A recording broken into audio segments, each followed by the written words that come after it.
Hello friends, আমার কিচেনে আপনাদের স্বাগত। আজকে আমি এই ভিডিওটাতে কড়াইশুঁটি আর বাঁধাকপির তরকারি আপনাদের সাথে শেয়ার করব। তবে দেরি না করে বন্ধুরা চলুন ভিডিওটা শুরু করি। সব থেকে আগে একটা কড়া নিয়ে নিয়েছি, তাতে একটু সরষের তেল দিয়ে নিলাম। আর তেলটাকে খুব সুন্দর করে গরম করে নিতে হবে, নাহলে তেল থেকে গন্ধ বার হবে, আমাদের তরকারির স্বাদটাই নষ্ট হয়ে যাবে। এখানে আমি দিয়ে দেবো 1 চামচ গোটা জিরে আর একটু হিং, আর একটা কাঁচা লঙ্কাকে মধ্যখান থেকে কেটে দিয়ে দিলাম, আর একটু অল্প করে পেঁয়াজ কুচি দিয়ে আগেই পেঁয়াজগুলোকে লাল করে নেব। এখানে দেখতেই পাচ্ছেন পেঁয়াজ লাল হয়ে গেছে। এবার 1 চামচ আদা রসুন দিয়ে আগে এগুলোকে একটু কষিয়ে নেব।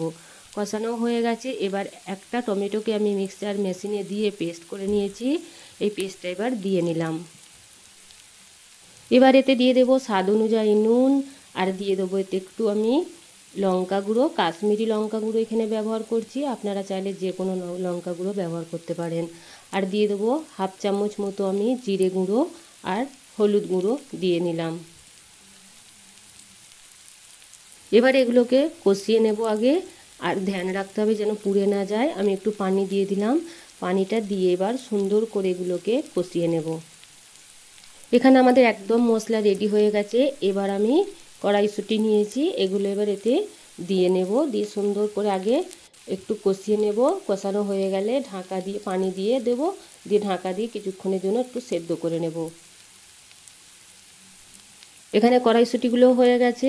এবার যে বাঁধাকপি আমি কেটে রেখেছিলাম পাতলা পাতলা করে, এগুলো দিয়ে দেব। বাঁধাকপিগুলো দেওয়ার পরে এতে আমি কোনো পানি দেব না, ঢাকা দিয়ে একদম স্লো আঁচে রেখে দেব। বন্ধুরা কিছুক্ষণ পরে দেখুন একদম আমাদের বাঁধাকপিগুলো সেদ্ধ হয়ে গেছে, আর একদম তরকারিটা প্রায় হয়েই এসেছে। এখানে দেখুন বন্ধুরা আমাদের কড়াইশুঁটি আর বাঁধাকপির তরকারি, শুকনো তরকারি একদম রেডি হয়ে গেছে।